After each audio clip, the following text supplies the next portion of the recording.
अगर हम आपसे कहें कि आजादी हासिल करने के लिए आपको मृत्यु के दरवाजे से होकर गुजरना होगा, तो क्या आप ऐसा करेंगे? आप इस सवाल का जवाब सोचिए। तब तक हम आपको पहले कुछ तस्वीरें दिखाते हैं। ये काबुल एयरपोर्ट से आई आज की ताज़ा तस्वीरें हैं। कल इसी जगह पर जोरदार ब्लास्ट हुआ था और अमेरिका के रक्षा मंत्रालय ने अब से थोड़ी देर पहले यह स्पष्ट किया है कि काबुल एयरपोर्ट के गेट पर 2 नहीं बल्कि सिर्फ 1 ब्लास्ट हुआ था। इस बम धमाके में मरने वालों की संख्या अब 170 के पार पहुंच चुकी है। लेकिन इसके बावजूद आज ठीक उसी जगह पर हजारों लोगों की भीड़ फिर से लौट आई। ये लोग किसी भी तरह से काबुल एयरपोर्ट के अंदर जाना चाहते हैं ताकि कुछ भी करके किसी भी हवाई जहाज में बैठकर ये लोग अफगानिस्तान से बाहर निकल आए। जिस जमीन पर ये लोग खड़े हुए हैं उसी जमीन पर कल रात लाशें बिछी हुई थी। आमतौर पर शायद कोई भी व्यक्ति ऐसी जगह पर महीनों तक जाना पसंद नहीं करेगा, उसके मन में डर होगा, खौफ होगा। लेकिन सोचिए, ये लोग मौत से बदतर जिंदगी से बचने के लिए अब मरने को भी तैयार हैं। ये तस्वीरें बताती हैं कि कई बार मौत जिंदगी से हसीन लगने लगती है और जिंदगी मौत से बदतर दिखाई देती है। और शायद इनके लिए अफगानिस्तान में तालिबान के प्रशासन में मिली जिंदगी मौत से भी बदतर है।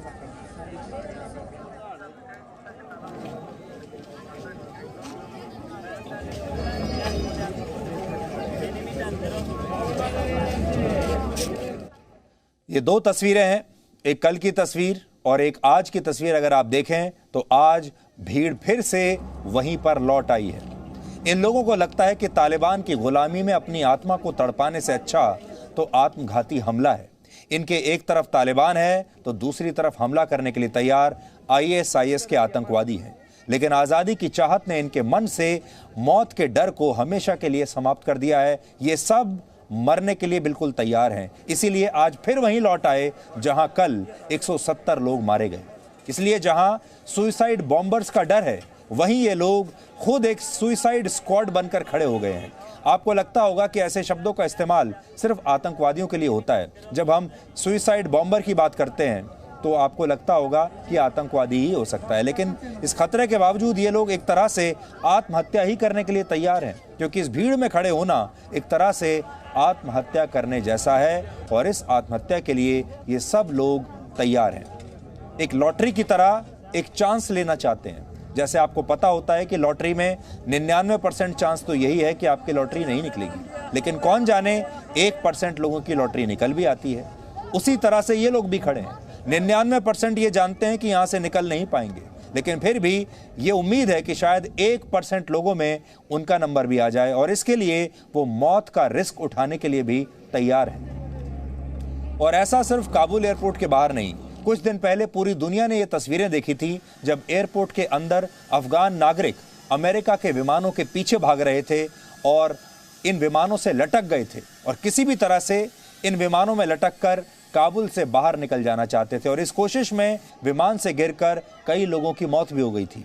उसी दिन हमने आपसे कहा था कि जो लोग अभी बच गए हैं, आने वाले दिनों में आतंकवादी उनकी जिंदगी को भी मुश्किल बना देंगे। और ऐसा ही हुआ, क्योंकि जो लोग विमानों से लटक कर उड़ जाना चाहते थे उन्हें अब बम धमाकों में उड़ा दिया गया।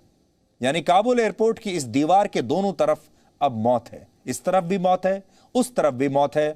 आपको यह तय करना है आप कैसे मरना चाहते हैं। बम धमाकों में मरना चाहते हैं या हवाई जहाज से लटक कर मरना चाहते हैं। बीच में कुछ है तो बस किसी दूसरे देश में नई जिंदगी बसाने की एक हल्की सी उम्मीद है, एक आस है। और कहते हैं हमेशा कि जिंदगी में उम्मीद बहुत बड़ी चीज होती है और इस उम्मीद के सहारे दुनिया में हर व्यक्ति जी रहा है। इसी उम्मीद ने इन लोगों के मन से आत्महत्या का डर भी हमेशा के लिए निकाल दिया है। अगर इन तस्वीरों को देखकर भी आपको आज़ादी की कीमत समझ में नहीं आती तो फिर आपने भारत में मिली आज़ादी को शायद बहुत हल्के में ले लिया है। अब आपको आज समझ में आएगा कि आप कितने खुशकिस्मत हैं कि आप भारत में रहते हैं। गुलामी और मौत के बीच एक बहुत बारीक रेखा होती है। गुलामी में आप तिल तिल करके मरते हैं, जबकि मौत अचानक से एक झटके में सब कुछ समाप्त कर देती है। हमें लगता है कि अब आपको हमारे सवाल का जवाब मिल गया होगा। इसलिए आज रात सोने से पहले इस आज़ादी के लिए अपने देश को और अपने भगवान को शुक्रिया ज़रूर कहिएगा, क्योंकि आप आज़ाद हैं। अब आपको यह बताते हैं कि कल जो हमला हुआ है जिसमें 170 लोग मारे गए हैं, 13 अमेरिकी सैनिक भी मारे गए हैं, आखिर इस हमले के पीछे क्या मकसद हो सकता है, क्या रणनीति हो सकती है? अब तक तरह तरह की थ्योरीज आप तक पहुंच रही होंगी। काबुल के इस हमले पर अब तक 2 तरह की थ्योरीज पर काम हो रहा है। पहली थ्योरी यह है कि यह हमला ISIS खुरासान ने करवाया है, जो इस हमले के जरिए अफगानिस्तान पर अपना दावा करना चाहता है, और ISIS खुरासान ने इस हमले की जिम्मेदारी भी बाकायदा अपना बयान जारी करके ली है। वो मान रहा है, कह रहा है कि हम ही ने इस हमले को करवाया है। लेकिन क्यों करवाया है, उसे क्या फायदा? तो पहला फायदा तो यह है कि वो बताना चाहता है पूरी दुनिया को कि अफगानिस्तान में सिर्फ तालिबान ही नहीं है, वो भी हैं, और वो तालिबान से ज्यादा ताकतवर हैं। तालिबान को अमेरिका का खिलौना ये साबित करना चाहता है, और शायद वो ISIS की स्थापना करने वाले अबू बकर अल बगदादी की मौत का बदला लेना चाहता है। वो जानता है कि बगदादी की मौत अमेरिका की वजह से हुई थी और वो अपना बदला ले रहा है। वो लोगों को ये बता रहा है कि ऐसा नहीं है कि पूरे अफगानिस्तान पर तालिबान का एक छत्र राज है। वो ये बता रहा है कि हम भी एक बहुत बड़े प्लेयर हैं। वो ये बता रहा है कि तालिबान से कहीं ज्यादा शक्तिशाली हम हैं, और वो ये बता रहा है कि जो भी आतंकवादी संगठन या जो भी संगठन अमेरिका से हाथ मिलाएगा उसका वो यही हाल करेंगे। लेकिन दूसरी थ्योरी ये है कि ये हमला हो सकता है अमेरिका को फायदे में रखने के लिए हुआ हो। हम ये तो नहीं कह रहे साफ साफ कि ये हमला अमेरिका ने करवाया है, लेकिन इस हमले से अमेरिका को फायदा बहुत हो सकता है। बहुत सारे एक्सपर्ट्स ऐसा मान रहे हैं कि जो हुआ उसके बाद अमेरिका को अफगानिस्तान में बने रहने का एक नया बहाना मिल जाएगा। वो हमला करने वाले आतंकवादियों को ढूंढने के लिए और उनको मारने के नाम पर अफगानिस्तान में अब आगे भी दखल देता रहेगा। उसकी जो एजेंट्स हैं, उसके जो सैनिक हैं और जांच करने वाले जो लोग हैं, अब वो अफगानिस्तान में आते जाते रहेंगे। इसके अलावा इससे अमेरिका और तालिबान एक दूसरे के और करीब आ जाएंगे और एक दूसरे के साथ तालमेल करके अब चलेंगे। जब अमेरिका तालिबान से बात करेगा, क्योंकि इसको इस तरह से समझिए, अमेरिका के 13 सैनिक यहां पर मारे गए हैं। अब अमेरिका ये कह रहा है कि जिन लोगों ने हमारे इन सैनिकों को मारा है, हम उन्हें छोड़ेंगे नहीं, हम उन्हें पहचान करेंगे पहले उनकी, और उसके बाद हम उन्हें कड़ी सजा देंगे। लेकिन पहचान होगी कैसे? उसके लिए इन्वेस्टिगेशन चाहिए, उसके लिए जांच करनी होगी, और जांच करने के लिए तालिबान के पास कुछ नहीं है, कोई मैकेनिज्म नहीं है, कोई प्रोसेस नहीं है, क्योंकि तालिबान ने इस तरह की चीजें कभी देखी नहीं। तालिबान तो खुद हमला करना जानता है, वो हमला बचाना नहीं जानता, वो हमलों की जांच करना नहीं जानता। इसलिए अमेरिका इन हमलों की जांच करने के नाम पर अब अफगानिस्तान में टिका रहेगा, उसके सैनिक टिके रहेंगे, उसके जो जांचकर्ता होंगे, जो उसकी जांच करने वाली टीम होगी वो टिकी रहेगी। CIA का दखल लगातार बना रहेगा, ये कहते हुए कि हमें जांच करनी है, और उसके बाद वो ये भी कहेंगे कि अगर ये सारे लोग जो हत्यारे हैं ये अफगानिस्तान में हैं तो फिर हम इन्हें अफगानिस्तान में ढूंढकर मारेंगे भी। इसका मतलब अमेरिका की मौजूदगी अब अफगानिस्तान में बनी रहेगी। लेकिन इस सारी मौजूदगी के लिए अमेरिका को तालिबान के साथ तालमेल करना पड़ेगा, उसके साथ बातचीत करनी पड़ेगी, और एक तरीके से उसे अपना साझेदार बनाना पड़ेगा। इससे तालिबान की जो सरकार होगी उसे लेजिटिमेसी मिलेगी। पूरी दुनिया देखेगी कि अगर तालिबान से अमेरिका बात कर रहा है तो शायद फिर बाकी के जो देश हैं वो भी तालिबान से बात करने लगेंगे। और सबसे बड़ी बात यह है कि तालिबान खुद इस समय शायद पहली बार अपने आप को एक विक्टिम के तौर पर पूरी दुनिया के सामने पेश कर रहा है। तालिबान आतंकवादी हमले की कड़ी निंदा कर रहा है और दुनिया को यह बता रहा है कि देखिए, हम खुद आतंकवाद से पीड़ित हैं, यानी आतंकवादियों के ऊपर ही आतंकवादी हमले होने लगे। और अब खुरासान के सामने तालिबान के जो आतंकवादी हैं वो थोड़े कमजोर, थोड़े नर्म और थोड़े बेचारे जैसे दिखाई दे रहे हैं। अब हम नहीं कह सकते कि इनमें से कौन सी थ्योरी सही है, लेकिन अगर दूसरी थ्योरी सही है तो इससे तालिबान और अमेरिका को पूरा फायदा होगा। तालिबान की सरकार को फायदा होगा जो आगे चलकर बनेगी, उसे लेजिटिमेसी मिलेगी, उसे मान्यता मिलेगी, और अमेरिका उसका सहारा लेकर अब अफगानिस्तान में अपनी दखलंदाजी जारी रखेगा। दुनिया में यह साबित हो जाएगा कि ISIS तालिबान से भी बड़ी बुराई है। ISIS के जो आतंकवादी हैं वो तालिबान से भी कहीं ज्यादा खतरनाक और क्रूर आतंकवादी हैं, और बड़ी बुराई के सामने छोटी बुराई दुनिया को अच्छी लगने लगेगी। और दुनिया के मन में तालिबान के लिए थोड़ी सहानुभूति पैदा होगी, जबकि अमेरिका को एक युद्ध खत्म करने के बाद दूसरा युद्ध शुरू करने का एक नया बहाना मिल जाएगा। और इस बार अमेरिका ये युद्ध तालिबान के खिलाफ नहीं बल्कि अपने नए पार्टनर यानी तालिबान के साथ मिलकर लड़ेगा। यानी 20 साल तक वो तालिबान के खिलाफ लड़े, अब तालिबान के हाथ मिलाकर उसके साथ अब वो ISIS खुरासान के साथ लड़ेंगे या जो भी दूसरी शक्तियां होंगी उनके साथ अब वो लड़ेंगे। इसलिए हैरान मत होइएगा जब आने वाले समय में दुनिया ये कहने लगे कि तालिबान हमें अच्छा लगता है क्योंकि तालिबान के आतंकवादी नर्म हैं, क्योंकि तालिबान के आतंकवादी अब हमें धर्मनिरपेक्ष लगते हैं, क्योंकि तालिबान के आतंकवादी अब हमें शरीफ लगते हैं, क्योंकि उनकी तुलना होगी ISIS के कहीं ज्यादा कट्टरवादी आतंकवादियों से। हैरानी की बात यह है कि कल हुए हमले की निंदा खुद उस तालिबान ने की है जिसने आतंकवाद के नाम पर हजारों लोगों का खून बहाया है। ये एक नया दौर है जिसके लिए आपको तैयार रहना होगा। नया दौर है ये जिसमें एक आतंकवादी संगठन दूसरे आतंकवादी संगठन की कड़ी निंदा कर रहा है। और अब हम अपने संवाददाता अनस के पास चलते हैं आपको, और अनस इस समय काबुल में मौजूद हैं। आपने देखा होगा कि अनस मलिक लगातार पिछले 1 महीने से बिना रुके बिना डरे आपके लिए रिपोर्टिंग कर रहे हैं काबुल से। अनस, सबसे पहले मैं आपसे ये जानना चाहता हूं अनस कि हमने ये सोचा था कि जहां ये धमाका हुआ एयरपोर्ट के बाहर, अब वो जगह खाली हो जाएगी, भीड़ वहां से चली जाएगी, लेकिन आज हमने देखा कि हजारों की संख्या में लोग फिर से लौट आए। और ये सब लोग वो जानते हैं कि यहां अब इनकी कभी भी मौत हो सकती है, कभी भी एक नया धमाका हो सकता है। क्या कारण है इसके पीछे? देखें सर, आज मैं वापस उसी जगह पे गया जहाँ पे धमाका हुआ था। धमाके की जगह पर अब लोगों का जो भीड़ है वो कम हो गई है, जो मजमा जो है वो कम हो चुका है, लेकिन मजमा अभी भी मौजूद है। अगर पहले 20,000 लोग थे तो अभी आपको लगभग 3 से 4,000 लोग दिखेंगे, लेकिन ये उनकी डेस्परेशन शो करता है। एंड उसी जगह पर जहाँ पर धमाका हुआ था एबे गेट और बैरन एबे गेट के ऊपर, जहाँ वहाँ पर भी आपको लोग नज़र आते हैं। लेकिन जो बाकिया गेट्स हैं, क्योंकि काबुल एयरपोर्ट की मिलिट्री साइड के 7 गेट हैं, उनमें से यही एबे गेट के ऊपर और नॉर्थ गेट के ऊपर मुझे मजमा दिखा। उसके अलावा जो ईस्ट गेट है और जो ब्रिटिश कैंप है उसका और एक जो 2 और गेट्स हैं, वहाँ पर मुझे आज मजमा नहीं दिखा। उसकी वजह एक ये थी कि तालिबान ने वहाँ पर चेक पोस्ट लगाई हुई थी और वहाँ से आपको आगे नहीं जाने दे रहे थे।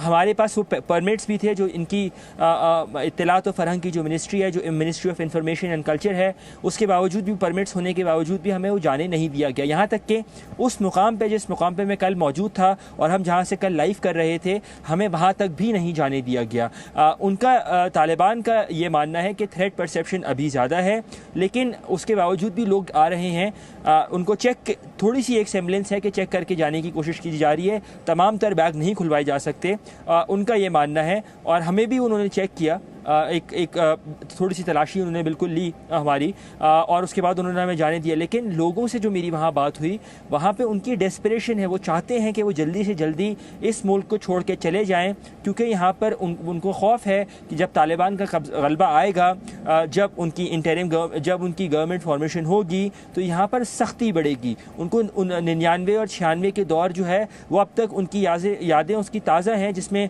औरतों के ऊपर जुल्म होता था, म्यूज़िक शॉप्स जो हैं बंद कर दिए जाते थे, बंद कर दी गई थी, जो दाढ़ी जो है शेव करवाने के ऊपर पाबंदी लगा दी गई थी, और उस तरह की और जो हैं कदगने जो हैं वो लगाई गई थी। तो लोगों को उससे डर है। हम ये पूछना चाहते हैं कि कल के ब्लास्ट के बाद उस ब्लास्ट की जो जांच है वो कहां तक पहुंची है?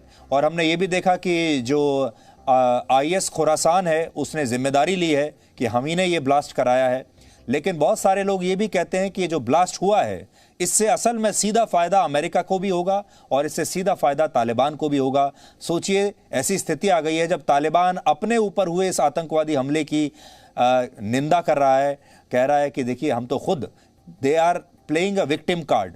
तो जो जांच है अभी तक, उसके बारे में थोड़ा हमें बताइए। और अभी तक 24 घंटे लगभग हो चुके हैं, अब तक क्या हुआ है?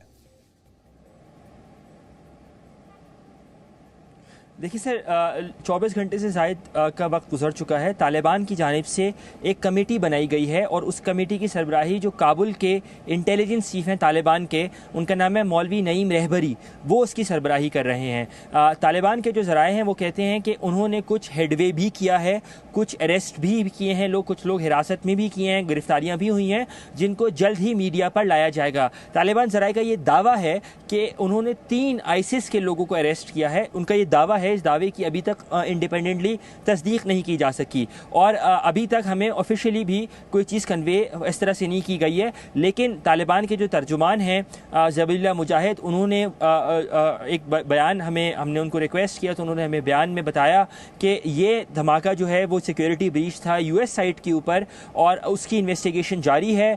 फिर हमें बताया गया कि जी जो मौलवी नईम रहबरी हैं, जो तालिबान के काबुल के इंटेलिजेंस चीफ हैं, उसको ओवरलुक कर रहे हैं। ये तो सर उसकी हेडवे हो गई धमाके की। जो दूसरी आपके सवाल का दूसरा जुज़ था, जो फुट सोल्जर्स हैं, हम जहां कल भी मौजूद थे, आज भी जिन लोगों से मुलाकात हुई, जो फुट सोल्जर्स हैं, उनमें ये कॉमन परसेप्शन बिल्कुल पेनिट्रेट कर रहा है कि ये अमेरिका की ही अपनी एक कॉन्स्पिरेसी हो सकती है कि वो ताकि वो अपना फुट होल्ड यहाँ पे रख सके। और उसकी एक्सटेंशन फिर हमने देखी कि जब प्रेसिडेंट बाइडन का कल जब बयान आया कि वो इन प्रेपरेटर्स को जहाँ भी होंगे उनको वहाँ मारेंगे, तो उस हवाले से यहाँ पर फुट सोल्जर्स के अंदर ये परसेप्शन पाया जाता है। लेकिन लीडरशिप की सतह के ऊपर लीडरशिप ये कहती है कि जी हमें इसकी थ्रेट अलर्ट बिल्कुल थी, हमने उसको कन्वे भी किया था, हमें भी कन्वे किया गया था, हमारी साइड जो थी वहाँ पर कुछ नहीं हुआ, जहाँ जो हुआ यूएस की साइड पे हुआ, वो वहाँ के लिए रिस्पॉन्सिबल थे, तो आप हमें ब्लेम नहीं कर सकते। सुधीर सर जी। अनस, बहुत बहुत शुक्रिया इस पूरे अपडेट के लिए। और एक बार जैसे मैं हमेशा आपसे कहता हूँ, अपनी सुरक्षा का ध्यान रखिएगा, बिल्कुल वहाँ आप अपना ध्यान रखिए। और हम चाहेंगे कि आप लगातार यहाँ हमारे दर्शकों के लिए ताज़ा अपडेट्स लेकर ऐसे ही अच्छी सेहत के साथ, सुरक्षा के साथ आते रहें हर रोज़। अपना ध्यान रखिए। Thank you so much sir, thank you so much. इस समय तालिबान भी ये बात पूरे विश्वास से नहीं कह सकता कि अब काबुल एयरपोर्ट पर और कोई हमला नहीं होगा, क्योंकि तालिबान के लिए ये स्थितियां बिल्कुल नई हैं और ऐसा पहली बार हो रहा है जब उस पर खुद किसी आतंकवादी हमले को रोकने की जिम्मेदारी है। जिस देश की सत्ता को कट्टरपंथी ताकतें हाईजैक कर लेती हैं, वहां क्या होता है, अफगानिस्तान उसकी सबसे बड़ी केस स्टडी है। हम कल भी आपको बता रहे थे कि तालिबान को तो हमला करना आता है, उसे आतंकवादी हमले करने आते हैं, उसे ब्लास्ट करने आते हैं। इन हमलों को रोकना कैसे है, ब्लास्ट को रोकना कैसे है, ये उसे नहीं आता।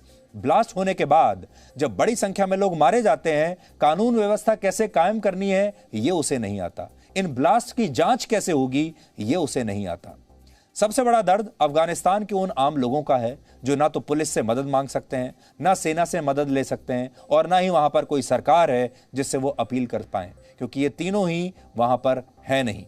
कल जब काबुल एयरपोर्ट पर बम धमाके हुए तो वहां लोगों के चेहरों पर इसका दर्द साफ था। एयरपोर्ट के पीछे जिस गंदे नाले में हजारों अफगान नागरिक खड़े थे, वहां लाशें और दीवारों पर खून के धब्बे नजर आ रहे थे। घायलों को कूड़ा उठाने वाली हाथ की गाड़ी में ले जाते हुए देखा गया। खून में लथपथ महिलाएं रोती बिलखती हुई नजर आईं। इन महिलाओं को यह बताने वाला भी कोई नहीं था कि उन्हें अब इलाज के लिए कहां जाना है और कैसे जाना है। एक अंतर्राष्ट्रीय न्यूज एजेंसी ने अपनी मीडिया रिपोर्ट में यह बताया है कि बम धमाके के बाद वहां लोग मदद के लिए चीख पुकार कर रहे थे। और इसी रिपोर्ट में यह भी लिखा है कि नाले में पड़ी लाशों को उठाने के लिए वहां बहुत देर तक कोई भी नहीं था। ये उन लोगों की लाशें थीं जिन्हें दुनिया आने वाले दिनों में भूल जाएगी और फिर एक खास वर्ग कट्टरपंथी ताकतों की तारीफ करने लगेगा। इसलिए हम आज ऐसे लोगों को भी हमले के बाद की ये तस्वीरें दिखाना चाहते हैं कि आप देखिए कि वहां पर हुआ क्या था।